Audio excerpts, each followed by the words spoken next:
আসসালামু আলাইকুম এভরিওয়ান, কি অবস্থা, কেমন আছেন? আশা করব সকলেই ভালো আছেন। তো বন্ধুরা, ফাইনালি আমি একটা ছোট ভিডিও ছেড়েছিলাম। ওই ভিডিওর মধ্যে বলে দিয়েছিলাম যে এটা পার্ট 1। তো এখন ফাইনালি পার্ট 2 এসে গেছে।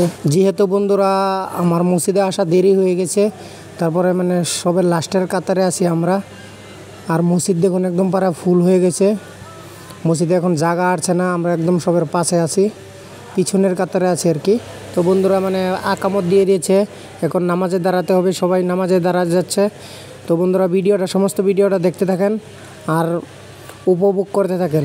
তো বন্ধুরা ফাইনালি ইমাম সাহেব ফরজ নামাজটা পড়াছে। তখন ফরজ নামাজটা পড়লাম, পরে কখন 1-2 ঘন্টা বয়ান শুনলাম। বয়ান শোনার পরে আমাদের খিদে লেগে গেছে। তারপরে এখন খেতে যাচ্ছি, রুমে যাচ্ছি। দেখতেই পাচ্ছেন রাস্তার কী অবস্থা, রাস্তার হাল অবস্থা দেখতেই পাচ্ছেন। মানুষে পুরো ভর্তি হয়ে গেছিলো মসজিদে। এখন সবাই খেতে যাচ্ছে আর কি রুমে। তো বন্ধুরা ফাইনালি আমাদের খাওয়া দাওয়া শেষ হয়ে গেছে। এখন যাচ্ছি আবার মসজিদে যাচ্ছি। এখন রাত হয়েছে প্রায় 12:30। মসজিদে যাচ্ছি, যে নামাজ পড়ব। দেখি আল্লাহ কখন মসজিদ থেকে আমাদেরকে রুমে নিয়ে আসে।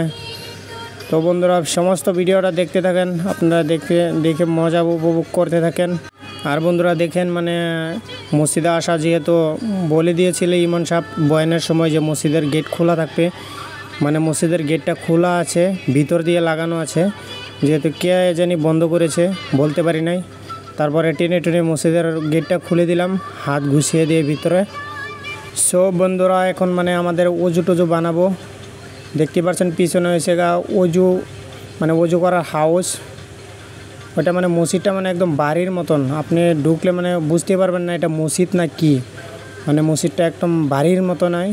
আর আব্দুল বলছে যে জলদি অজু করে নিই, চলো ভিডিও এখন বানাতে হবে না, পরে ভিডিও বানাবে। তো আমি বললাম চলো।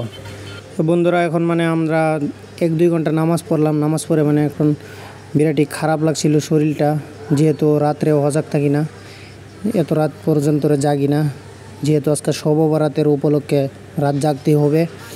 তারপরে আমাদের মসজিদের নিচে আসলাম, আসে দেখলাম আমাদের কন্ট্যাক্ট যারা নাকি আমাদেরকে কাজ দিয়েছে ওরা এসে মসজিদের সামনে ডাকছে যে কালকে কাজে যাবে না নাই। তারপরে আব্দুলকে বললাম দেখো তো কী বলে।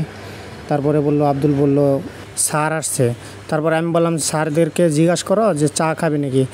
তারপরে আব্দুল গিয়ে জিজ্ঞাসা করলো যে চা খাবে, বললো তো চা খাবে। তারপরে আমি উপর থেকে গিয়ে চা নিয়ে আসলাম, স্যারদেরকে চা দিলাম। তারপরে বললো চাটা খেয়ে বললে খুব ভালো লেগেছে। তারপরে আমাদেরকে জিজ্ঞাসা করলো চাটা কোথায় বানিয়েছো। তারপরে আমরা বললাম যে না, এখানে কমিটি মানুষে চা বানিয়ে দিয়েছিল, যারা রাত্রে নামাজ পড়বে ওরা খাবে। তারপরে থ্যাংক ইউ 6 মাস আমাদেরকে দিয়ে দিল। তারপরে আমরা বললাম ওয়েলকাম। বন্ধুরা যেহেতু ভিডিওটা লম্বা হয়ে যাচ্ছে, তো ভিডিওটা এই পর্যন্তই। আর আমার ইউটিউব চ্যানেলটা যারা সাবস্ক্রাইব করো নাই, তারা উপরে দেখো নাম আছে, ওই নামটা গিয়ে ইউটিউবে সার্চ করো আর আমার চ্যানেলটা পেয়ে যাবে। আমার চ্যানেলটাকে সাবস্ক্রাইব করে দিবে।